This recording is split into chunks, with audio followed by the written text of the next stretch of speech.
All right, welcome to our last unit, which is over Chapter 10, Social Emotional Development in the First Year. During this unit, we'll be answering the question, what is taking place in the first social and intensely emotional baby-adult interactions, and how can parents lay the best foundations for this relationship? All right, so our first section is the social-emotional world of babies.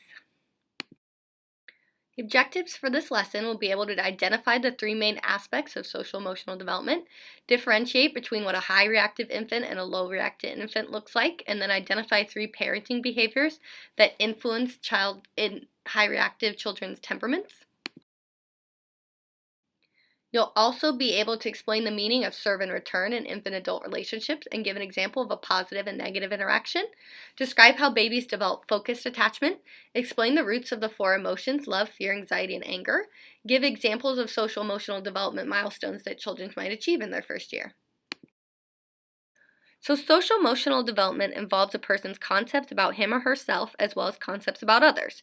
There are three main aspects or parts of social emotional development. Disposition, or the general mood of a person. Some people have a cheerful disposition and others are more moody.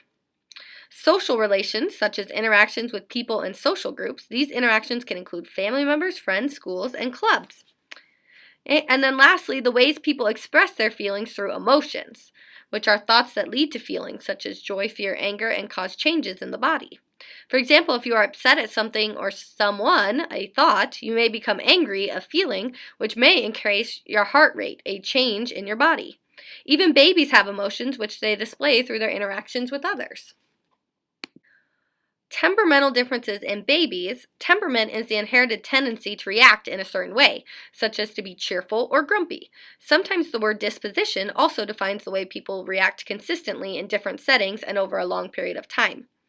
Jerome Kagan, a well-known psychologist and researcher, has extensively studied personality, including temperament, in children. He theorizes that temperament is inherited and very noticeable by 3 months of age. Some children inherit genes that cause them to become overexcited and have problems calming down, whereas other babies are rather easygoing. Kagan believes temperament does not determine behavior, but does push a child to react in a certain way. In his research, he compared infants who are high reactive and low reactive, and studied the same children as teens. High reactive infants react to anything new with caution and easily become physically agitated and distressed. Low reactive infants tend to be sociable and bold, like trying new challenges. High reactive, which we formerly called difficult infants, are irregular in their habits. They may withdraw or protest or even scream when facing new situations. High reactive infants often have a rough start, which may cause parents increased feelings of anxiety. Low reactive, which we formerly called easy infants, are cheerful, have regular habits such as eating and sleeping, and respond quickly to a new situation. Low reactive infants usually get off to a good start with their parents. Through his studies, Kagan found that the following parent behaviors, which are environmental factors, negatively influence high reactive children's temperaments, so they make them worse. First of all, inadequate soothing. High reactive children need parents who help them calm down and regulate their emotions. Without help, children will become more reactive. Alarmist behavior. Parents who are alarmist and see dangers behind every corner. Infants can sense parents' feelings of anxiety and then become anxious themselves. And then intrusive behavior. So parents who are controlling become overprotective, and these children may have difficulty developing their own coping skills. Kagan's research showed that no high reactive child later became a low reactive child. Parents can effect a compromise by working on their high reactive child's temperament. Good, consistent care of high reactive babies make them happier. Easing these children into new situations and alerting them to upcoming changes are also helpful. As children get older, parents can even rehearse certain expectations with them. So what do you think? Do you think that heredity or environment is going to be more important to the development of temperament in babies? And why do you think that? For social relations, social refers to a relationship between two or more people. Social development in the first year is shaped by how other people affect the baby and how the baby affects other people. By the end of the first year, social development is well underway. Human relationships are the building blocks of healthy development, and babies are born with the tools for social development. At birth, newborns can turn their heads in the direction of the human voice. They move their arms in rhythm of human speech. They look at people's faces, and they like to look at them. Positive interactions between babies and their caregivers are called serve and return. Okay, like a game of tennis. Babies understand social messages by the way others talk to, look at, or hold them. Babies send signals to others through their cries, coos, and smiles. These serve and return signals change in the following ways throughout the first year. Signals begin as early as 2 weeks after birth. Smiles with expressive eyes often occur around the 5th or 6th week. From 3 to 6 months, infants become even better at understanding and sending social signals. They also begin to distinguish between those who care for them and strangers. Lastly, once infants have better arm and hand control and can easily creep, they initiate social contact. For example, they may follow other family members around the house. Infants will also reach with their arms to signal that they want to be held. When it comes to interacting with adults, babies thrive most when they are held, talked to, cuddled, and comforted. They are often happier babies, crying less than those who receive little attention. Parents and caregivers can help their baby's intellectual development and their social development by providing lots of loving care. At this stage, parents are in the Galinsky nurturing stage of parenting.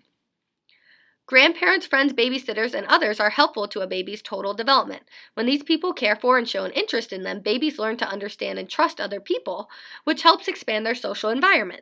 If babies' first relationships are negative due to parental depression or conflicts in the home or other crises, social connections in the baby's brain do not form properly. This is because serve and return relationships are faulty. In these faulty relationships, the adult does not serve, or when the child serves, the adult does not return or returns without sensitivity. Infants enjoy being around siblings and other children and tend to watch and follow them. They learn from older children and like to play with older children's toys. Older children can learn lessons in loving and caring for others from infants too. All children benefit from relationships. Attachment is also a big part of the social emotional development of infants. Attachment is closeness between people that remains over time. As you can recall, bonding, which is developing a feeling of affection, is a special type of attachment between parents and their children. Bonding begins at birth and continues throughout infancy. Bonding happens through closeness, feeding times, bathing, and playtime. This connection lays the foundation to forming an attachment. Babies are motivated to form attachments. They need a parent's love and care to survive and they desire to feel secure. Thus, babies develop an attachment to those who care for them.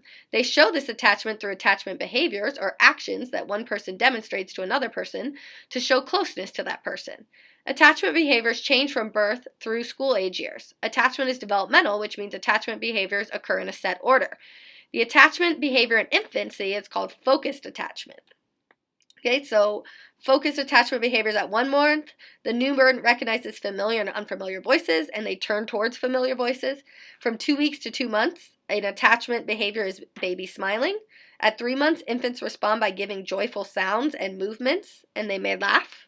From 4 to 6 months, they engage in turn-taking games like peekaboo, and they show a preference for familiar people, and their breathing becomes still and breathing becomes shallow when unknown people are close. In 7 to 12 months, they show a strong preference for their primary caregivers. They cry when a stranger is nearby, and they cry when left alone in an effort to bring a caregiver back into his or her presence. Okay. Attachment is closely related to positive interactions with parents and with future health and well-being. Attachment is positive in the following ways. Everyone needs to love and be loved. For healthy social emotional development, attachment is critical. Establishing healthy attachment helps babies feel loved.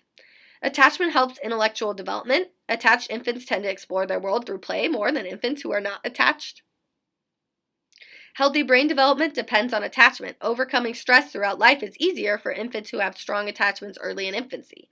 For example, through attachment, the toddler and young preschooler learn to deal with the fear of strangers and the fear of being left alone in the care of other adults.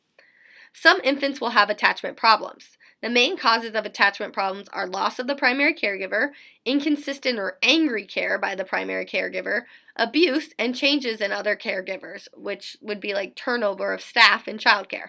Poor attachment can cause social and emotional problems throughout life. After disposition and social relationships, the third aspect of social emotional development involves expressing feelings. Long before babies express feelings, the emotion center of the brain becomes active. Because feelings are complex and tied to thinking, memory, and even language, wiring for emotions takes up to 4 years to complete. Brain development research shows that by 2 months of age, they begin constructing emotions. Infants first get visual cues of emotions in others at this age. During the first 3 to 4 months, infants have 2 basic responses to their world. The first is distress, which is shown by crying and muscle tension, and the second is excitement, which is shown by smiling, cooing, and wiggling their body. By the end of the first year, infants can express love, fear, anxiety, anger, jealousy, joy, and sadness. Infants who express a range of emotions from happy to unhappy show a healthy development. So the emotions love and fear. As parents care for their babies and meet their needs, babies become attached to them and begin to show love and affection. They show love not only to important adults but also to children who keep them company. Besides people, babies become attached to objects like pacifiers, stuffed toys, or blankets. Babies seem to need these objects even more when they are upset or afraid or when routines change. Sometimes adults worry about children's love for these objects. Such attachments, however, give babies security and are important to them. If you've ever heard of a security blanket, that's it. Children give up these objects in time. Okay? And then fear. The true emotion of fear is not present at birth. Instead, they react with a startle reflex when they hear loud sounds or do not have support for their bodies. The stimulus of a loud sound or bodily displacement causes the reflex. For example, by 4 or 5 months of age, they may show some wariness of adult strangers, which we call stranger fear. They may even see adults they know who have hairstyles, hats, sunglasses, or other such changes as unfamiliar adults. Infants do not seem to have the same reaction to adults seen from back view or to young children they do not know. So it seems they are afraid of faces that they don't know. Fear as an emotion occurs around 6 months of age. To experience true fear, infants have to know that they can be hurt. 3 kinds of fear include the following. Fear of the unknown. Infants fear adult strangers, a new bed, or sudden movement. They also fear different sounds such as thunder or a siren. Fear learned from direct experience. Infants may fear getting soap in their eyes, or being in a doctor's office, or seeing a snapping dog because they had a negative past experience of that happening. And then fear learned from adult influence. What adults say and how they act will affect babies' fears. Adults who act or look fearful in a storm will cause children to be fearful of a storm. Adults who tell babies that many situations can hurt them teach children to fear. Of course, some fear is good. Too much fear, however, is not healthy. Fear affects motor and intellectual development because fearful babies will not welcome themselves to new experiences. How babies experience anxiety, which is the fear of a possible future event.